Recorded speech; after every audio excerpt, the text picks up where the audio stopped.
Alors, bienvenue à la résolution de l'énigme 32.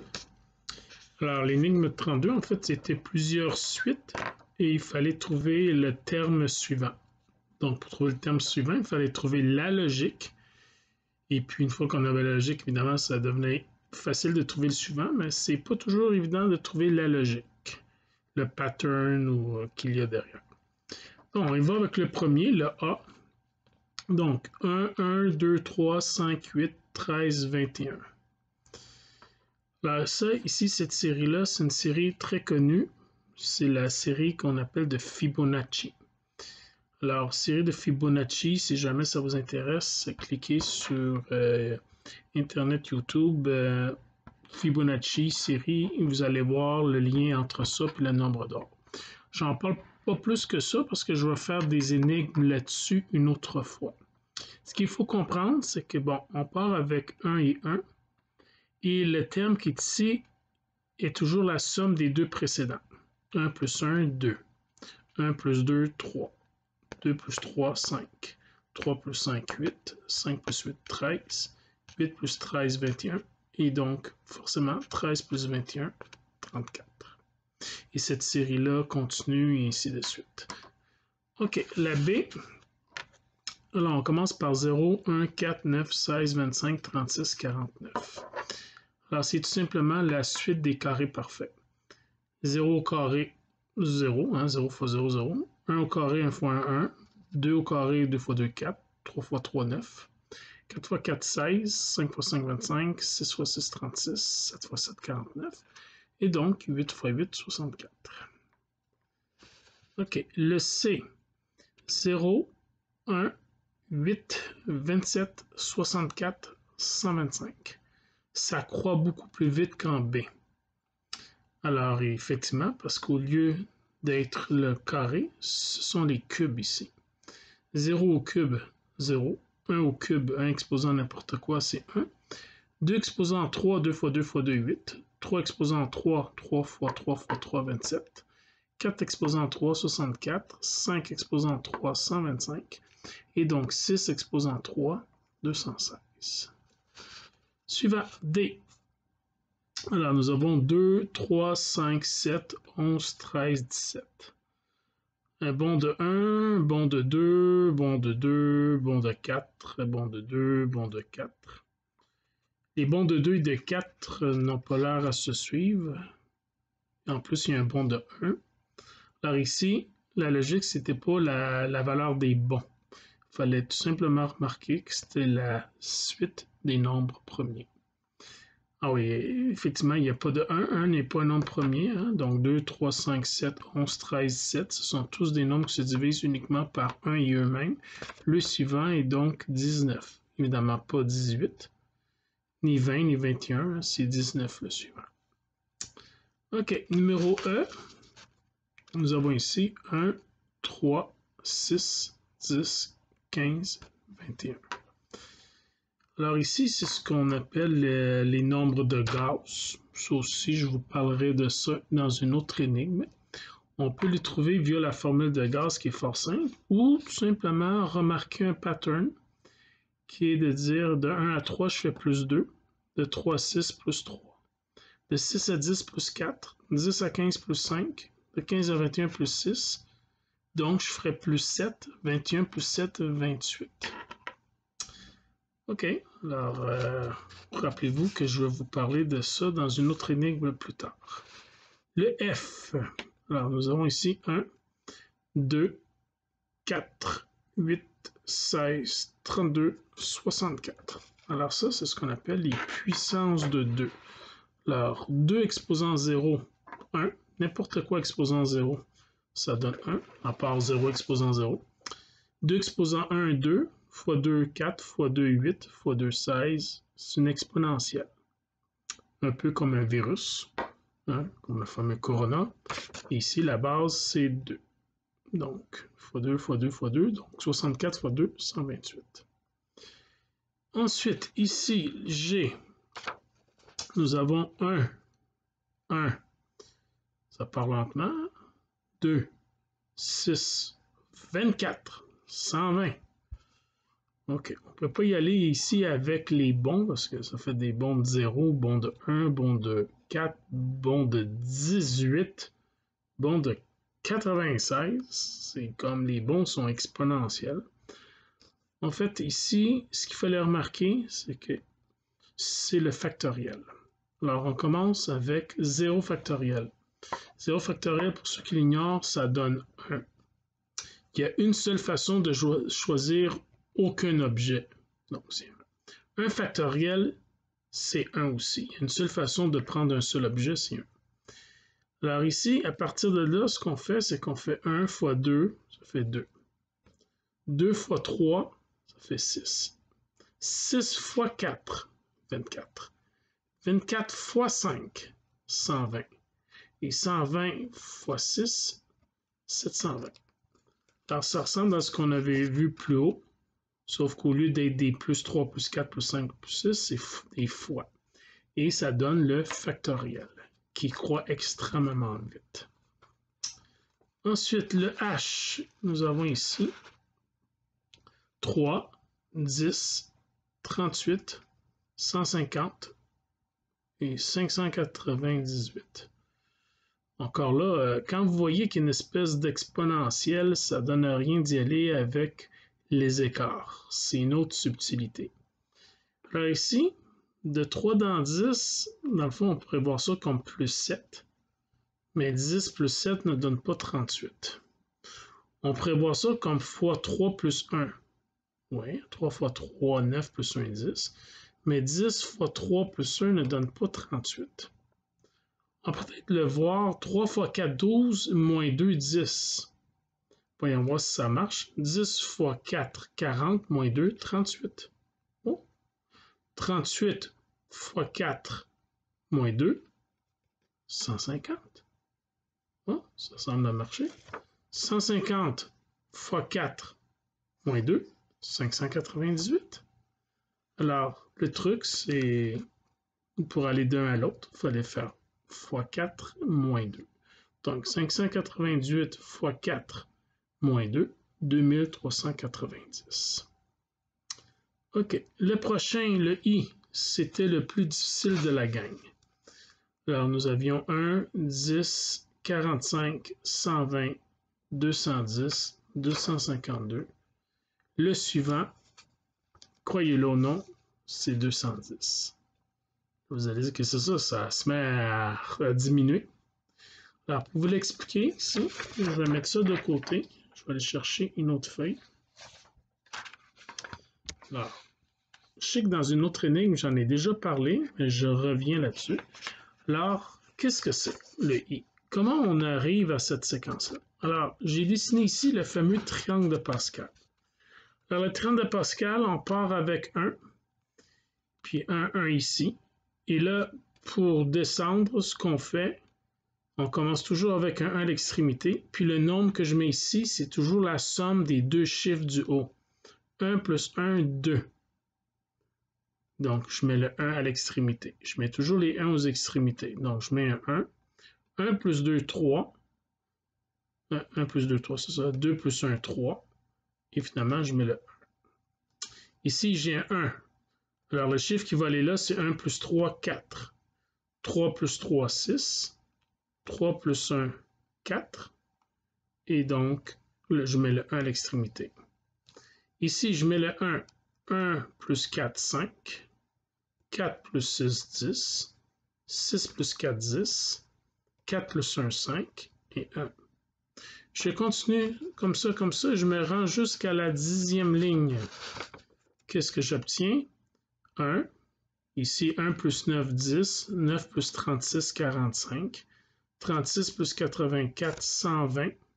Je l'ai encadré, vous allez voir, je vais l'utiliser comme exemple. 84 plus 126, 210. 126 plus 126, 252. Alors, c'est ce qu'on avait dans la ligne que je vous avais présentée. C'est exactement cette suite-là. Et là, regardez qu'est-ce que ça donne. 210. On revient à 120. 45. 10. Puis 1. Alors, ce qu'on remarque dans le triangle de Pascal, c'est que ça augmente et ça se met à diminuer toujours de manière symétrique. Parce que le triangle de Pascal, ça représente quoi? Ça représente des combinaisons, le nombre de façons que l'on peut choisir des objets dans un ensemble. La formule qu'on utilise pour éviter le triangle de Pascal, puis il y a une touche dans la calculatrice qui nous permet, c'est le nombre de combinaisons de R objets dans N objets. La formule nous dit quoi? Ben, c'est N factoriel sur R factoriel et N moins R, on soustrait les deux nombres factoriels. Alors, le nombre que j'ai encerclé ici, à la 10e ligne, donc le nombre d'éléments dans l'ensemble total, il y en a 10. Ça, c'est le prendre aucun objet. Il y a une seule façon de prendre un objet. 10, dans un ensemble de 10, ben, il y a 10 façons de prendre un objet. Ici, combien de paires d'objets je peux prendre parmi 10? Ben, la réponse, c'est 45. 3, ben, ça donne 120. Regardez ici, si je viens dans la formule, le N, c'est 10, 10 factoriel. Le R, c'est 3, 3 factoriel. 10 moins 3, ça donne 7, 7 factoriel. Alors, 10 factoriel divisé par 7 factoriel, 10 factoriel, ça veut dire quoi? Ça veut dire 10 fois 9 fois 8 fois 7 jusqu'à fois 1. Et 7 factoriel veut dire 7 fois 6 fois 5 fois jusqu'à fois 1. Dans le fond, 10 factoriel divisé par 7 factoriel, il y a une partie commune. Hein? Le 7 jusqu'à 1, il est en bas puis il est en haut. Fait que si je simplifie les deux, qu'est-ce qui va rester en haut? 8 fois 9 fois 10. Ben oui, parce que le reste qui était 7 jusqu'à 1 a été éliminé, simplifié par celui-là. Il reste quoi? 3 factoriel, qui est donc 3 fois 2 fois 1. 8 fois 9, 72 fois 10, 720, divisé par le dénominateur qui est 6, ça donne 120. C'est ce que j'avais ici. Et pourquoi c'est symétrique? Parce qu'il y a autant de chances de paquets de façon de choisir 3 parmi 10, 120, que d'en choisir donc 4, 5, 6, 7. Oui, c'est logique parce que chaque fois que vous prenez des paquets de 3 dans un ensemble de 10, mais si au lieu de vous concentrer sur ces 3-là, si ces 3-là étaient votre échantillon, si au lieu de ça, ce serait eux que vous élimineriez, il resterait une équipe de 7. Fait que le fait de choisir des équipes de 3 parmi 10, ça revient à choisir une équipe de 7 parmi 10. Comprenez-vous?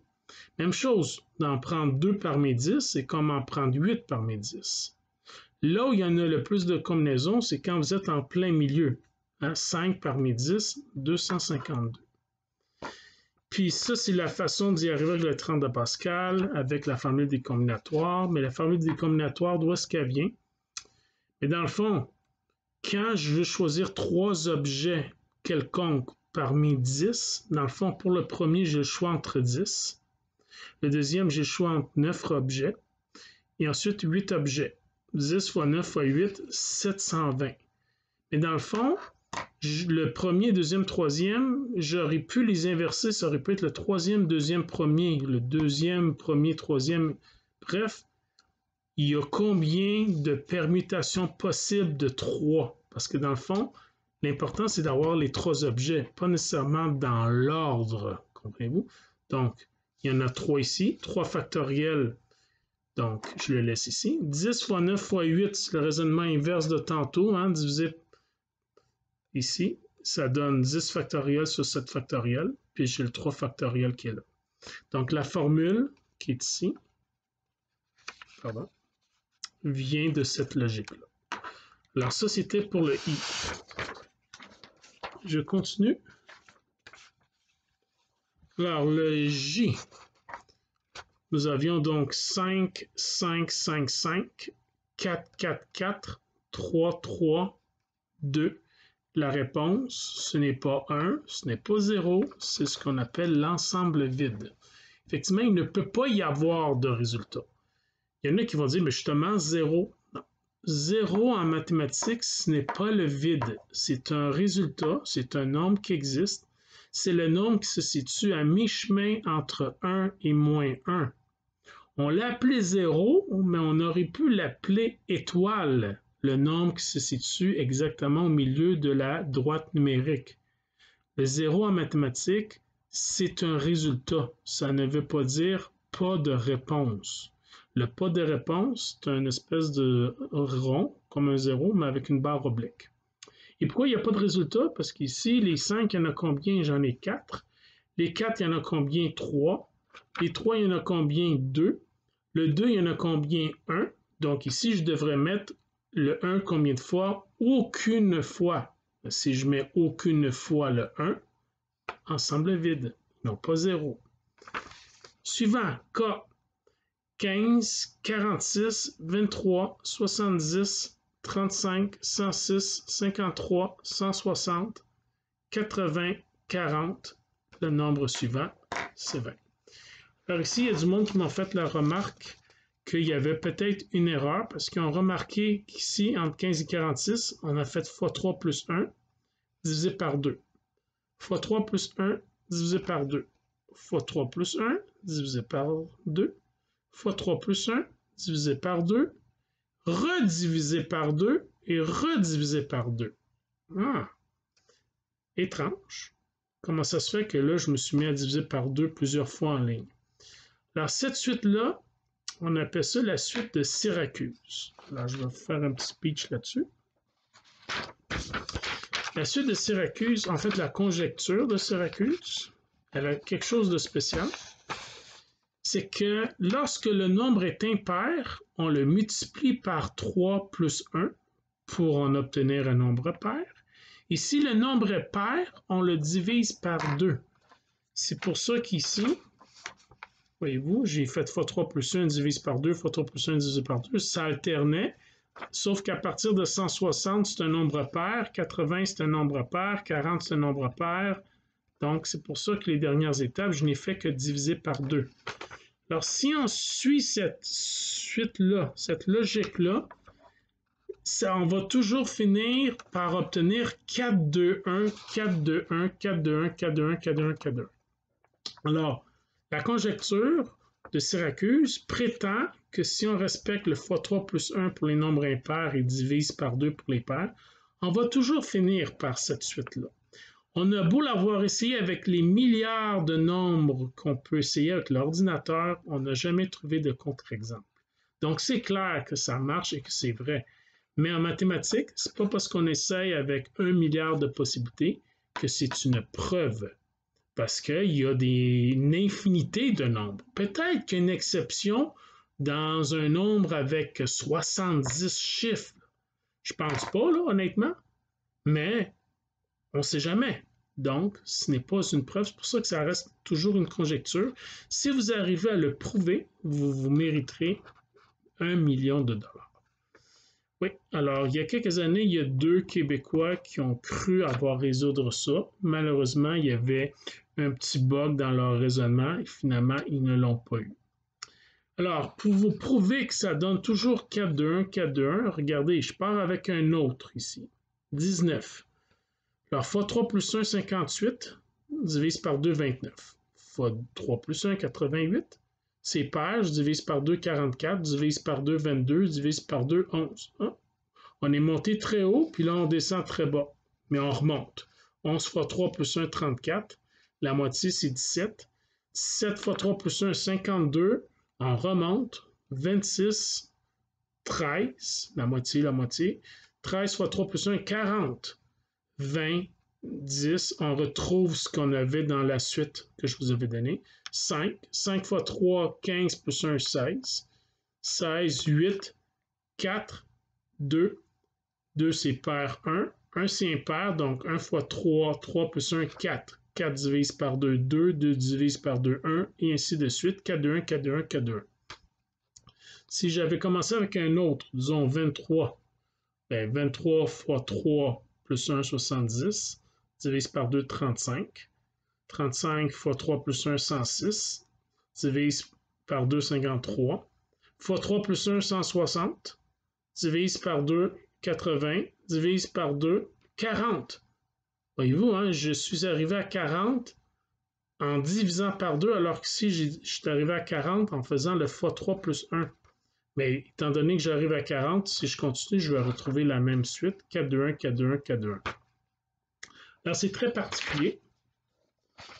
Alors, je continue. Il y a donc le L, 7, 14, 9, 18, 13, 26, 21, 24. Alors ici, qu'est-ce qu'on remarque? Entre 7 et 14 fois 2, puis entre 14 et 9, moins 5. 9 fois 2, 18. 18 moins 5, 13. 13 fois 2, 26. 26 moins 5, 21. 21 fois 2, 42. Et donc 42 moins 5, 37. OK, on continue avec les autres. Alors, ici, 120, 60, 40, 30, 24. Alors, ici, il s'agit de prendre le nombre de départ 120 et de trouver tous ces diviseurs en ordre décroissant. Alors, 120 se divise par quoi? 60. Il n'y a pas un autre nombre plus grand que 60 qui divise 120. Ensuite, on tombe à 40. Ensuite, c'est 30 le suivant. Ensuite, c'est 24. Et ensuite, le suivant, c'est 20. Une autre façon d'y arriver, c'est de dire 120 divisé par 1, 120. 120 divisé par 2, 60. Divise par 3, 40. 120 divise par 4, 30. 120 divise par 5, 24. Et 120 divise par 6, 20. Suivant, 3, 9, 27, 81. Alors ici, c'est donc x3, x3, x3. Donc 3 x 3, 9, x 3, 27, x 3, 81, x 3, 243. Alors, ne pas confondre ça avec le cube. Hein? x3, x3, x3, ainsi de suite, c'est pas la même chose que le cube d'un nombre, comme on avait eu dans un autre problème. Ici, 32, 16, 8, 4, 2, 1. Bon, on remarque que ça en va en diminuant. Alors, entre 32 et 16, j'ai un écart de 16. Puis ça tombe bien, c'est un 16 qui est là. Entre 16 et 8, j'ai un écart de 8. C'est drôle, c'est un 8 que j'ai là. 8 et 4, un 4 d'écart, c'est un 4 que j'ai. Bref, lorsque vous avez ce pattern-là, vous êtes donc dans une espèce de une base fractionnaire. Ici, c'est comme si on multipliait par une demi, donc c'est la moitié à chaque fois. La moitié de 32, 16, 16, 8, 4, 2, 1. Évidemment, la moitié de 1, une demi ou 0,5 en décimal. Le suivant, P. 1, 10, 11, 100, 101, 110. C'est sûr que si vous raisonnez dans notre logique décimale, en base 10, ça n'est qu'une tête. Alors ici, ce qu'il fallait remarquer, c'est que c'était les nombres 1, 2, 3, 4, 5, 6 et 7, mais en nombre binaire.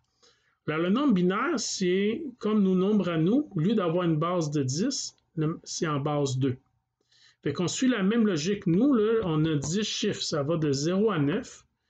9 plus 1, c'est notre base, fait que le chiffre 10 n'existe pas, c'est pour ça qu'on écrit 1, 0. Ici, c'est la même logique, mais le 1, 0, c'est pour la base, non pas 10, mais pour la quantité 2. Alors, j'en ai 1. 1 plus 1, 2. 2, ça ne peut pas s'écrire, fait que j'écris 1, 0. 3, ben, je rajoute une unité. Ça fait 0 plus 1, 1, donc 11. On dit 11, mais en réalité, ça vaut 3. Ensuite, 4, mais je ne peux pas mettre ici 1 et 2. Fait que je remets un autre 0 ici. Hein, c'est comme quand j'avais 99. 99 plus 1. On est dans le deuxième regroupement de la base 10. Hein, 10 fois 10, deuxième niveau. Donc 100. 101. 102, ça ne marche pas. Le 2, c'est un 10. Donc 110. Ensuite, je peux augmenter le 0 de 1. Ça fait 1, 1, 1. Ça fait 7. Ici, si on avait eu un 8, ça aurait été 1, 0, 0, 0. Et ainsi de suite. Q. On arrive à Q. 1, 4, 27, 256, 3125, 46 656. Oh boy. Et puis 1, 2, 3, 823 543. Ça monte très, très vite. En fait, ça, c'est x exposant x. Ça veut dire position 1, donc exposant 1. 1 exposant 1, 1. Position 2, 2 exposant 2, 4. Position 3, 3 exposant 3, 27. Position 4, 4 exposant 4, 256. 5 exposant 5, 6 exposant 6, 7 exposant 7. Et donc 8 exposant 8. Ça veut dire 8 fois 8 fois 8, 8 fois. Ça donne ce résultat-là ici. R s'achève. 5, 13, 25, 41, 16, 85, 113. Réponse 145. Alors ici, il y a deux façons de le voir. Il y en a qui ont été avec l'écart des écarts. Voyez-vous, entre 5 et 13, il y a 8 d'écart. Entre 13 et 25, il y en a 21. Entre 25 et 41, il y en a 61. On a fait ici la suite des écarts. Et là, ce qui est intéressant, c'est que ça fait 8, 12, 16, 20, 24, 28, 32. On refait l'écart des écarts, puis on s'aperçoit que c'est constant. Donc, puisqu'on sait que c'est toujours 4, 4, 4, si on prolonge ici, au dernier, on rajoute un 4, donc 28 plus 4, 32. Il faut donc rajouter 32 à 113, on arrive à 145. OK, ça c'est une façon de le voir. Une autre façon de voir, c'était de dire, 5 c'est la somme des deux premiers carrés parfaits. 1 plus 4, ça fait 5. Les deux carrés parfaits ensuite, c'est 4 et 9. 4 plus 9, 13. 9 plus 16, 25. Ensuite, 16 plus 25, 41. Ensuite, 25 plus 36, 61. 36 plus 49, 85. 49 plus 64, 113. Et 64 plus 81, 145. Et voilà. Prochain, l'avant-dernier. 1, 11, 21, 1211, 111 221, 312 211. Et mon Dieu, le nombre augmente, puis c'est gros. Ça monte très vite. Ce qu'on remarque ici, c'est qu'il n'y a que des 3, 2, 1. Il n'y a pas de 0 ni d'autres chiffres. Alors, la solution ici n'est pas tant mathématique, elle est plus phonétique. Alors, pour aller de 1 à l'autre, dans le fond, il faut lire le nombre. Ici, il y a combien de 1? Il y en a 1. Donc, il y a un seul 1. Il y a 1, 1. Ici, il y a quoi? Il y en a 2. Il y a 2 quoi? Il y a 2, 1. Il y a 2, 1. Dans ce nombre-là, j'ai un 2 ici et j'ai un 1. Ici, j'ai un seul 1, 1, 1. J'ai un 2, 1, 2. Et j'ai 2, 1, 2, 1. Ensuite, ici, j'ai 3, 1. J'ai 2, 2. Puis j'ai un seul 1. Ensuite, si on continue la même logique, si je prends le dernier terme que je vous avais donné, donc si j'ai 3, 1, 3, 1. J'ai un 3, 1, 3. J'ai un seul 2, 1, 2. J'ai un seul 1, 1, 1. Ici, 1, 1. Ensuite, j'ai un 3, un seul 3, un seul 2, 1, 2. Et finalement, j'ai 2, 1. 2. Cette suite-là, elle peut continuer jusqu'à l'infini. Il n'y aura que des 1, 2, 3. Et le nombre devient de plus en plus gros. Ça devient effrayant. Comment que c'est énorme. Et finalement, le dernier.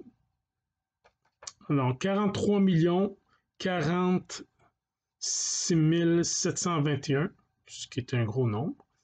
Ensuite, 6561, c'est pas si pire, ça a chuté drastiquement. 81, mon Dieu, ça descend bien vite. 9. Alors, ici, tout simplement, c'est qu'il fallait faire la racine carrée du nombre à chaque fois. Racine carrée de ce nombre-là, ça donne ici. La racine carrée de lui, 81. La racine 81, 9. Et la racine carrée de 9, ça donne 3. Et voilà, il y en avait 20. Alors, j'espère que vous avez réussi avec au moins la note de passage, qui est 12 sur 20, 60%. On se revoit demain pour la prochaine énigme. Bye bye.